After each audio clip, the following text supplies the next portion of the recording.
Taste the Daily.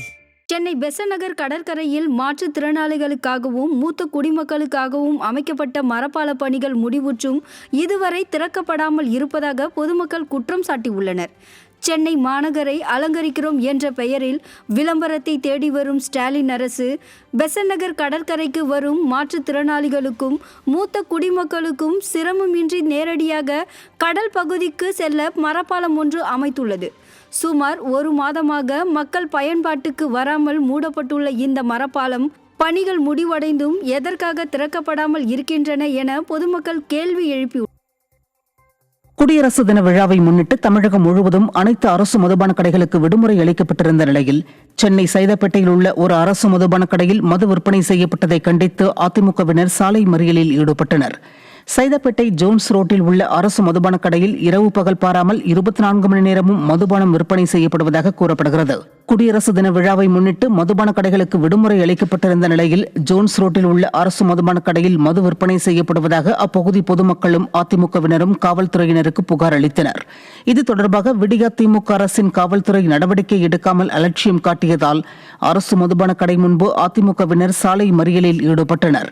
நிர்வாகத்தினரற்ற Stalin கட்டுப்பாட்டில் உள்ள காவல்துறை குடியரசு தின நாளில் அரசு மதுபான கடை இயங்குவதை தடுக்காமல் வேடிக்கை பார்ப்பதாக பொதுமக்கள் குற்றம் சாட்டியுள்ளனர்.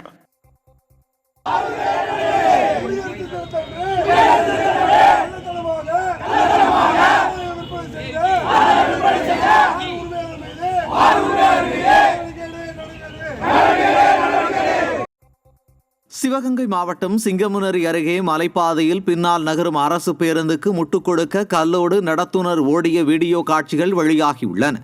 சிங்கமுனரியில் இருந்து பொன்னமராவதிக்கு ஓடுவன்பட்டி வண்ணாரிருப்பு வழியாக 1 கிலோமீட்டர் தூரத்திற்கு மேல் உள்ள மலைப்பாதையில் சென்ற அரசு பேருந்து ஓட்டுநர் பிரேக் பிடித்தாலும் நிற்காமல் பின்புறமாக நகர்ந்து சென்றது.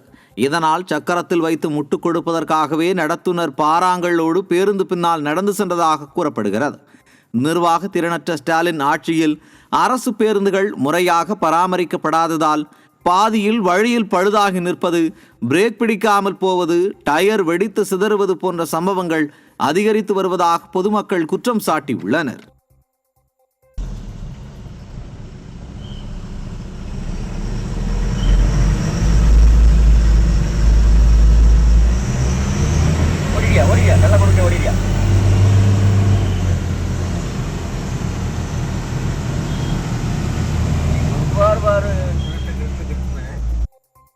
கோவை மாவட்டம் சூலூர் அருகே குடியரசு தினத்தன்று டாஸ்மாக் பாரில் சட்டவிரோதமாக மது விற்பனை நடைபெற்றது.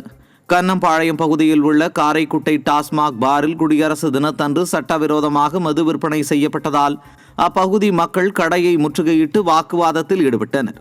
இதுகுறித்து தகவல் அறிந்து வந்த விடியா அரசின் ஏவல் துறையினர் சட்டவிரோதமாக மதுபானம் விற்பனை செய்த உதயகுமார், ஐயனார் ஆகியோரை கைது செய்தனர்.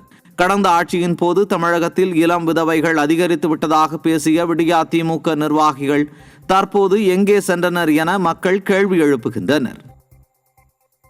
இலங்கை கடற்படையால் கைது செய்யப்பட்ட ராமேஸ்வரம் மீனவர்கள் 34 பேருக்கு 10 நாட்கள் நீதிமன்ற காவல் விதித்து இலங்கை நீதிமன்றம் உத்தரவிட்டுள்ளது. எல்லை தாண்டி மீன்பிடித்ததாக கூறி ராமேஸ்வரத்தைச் சேர்ந்த 34 மீனவர்களை கைது செய்த இலங்கை கடற்படையினர் அவர்களின் 3 படகுகளையும் பறிமுதல் செய்தனர். இதையடுத்து தமிழக மீனவர்கள் 34 பேரும் இலங்கை நீதிமன்றத்தில் ஆஜர்படுத்தப்பட்ட நிலையில் அவர்களை 10 நாட்கள் நீதிமன்ற காவலில் வைக்க உத்தரவிடப்பட்டுள்ளது. இலங்கை கடற்படையினர் தமிழக மீனவர்களின் படகை பார்த்தவுடனே எல்லை தாண்டி மீன் பிடித்ததாக கூறி கைது செய்வதை தடுத்து நிறுத்த வேண்டும் என மத்திய மாநில அரசுகளை மீனவர்கள் வலியுறுத்தியுள்ளனர்.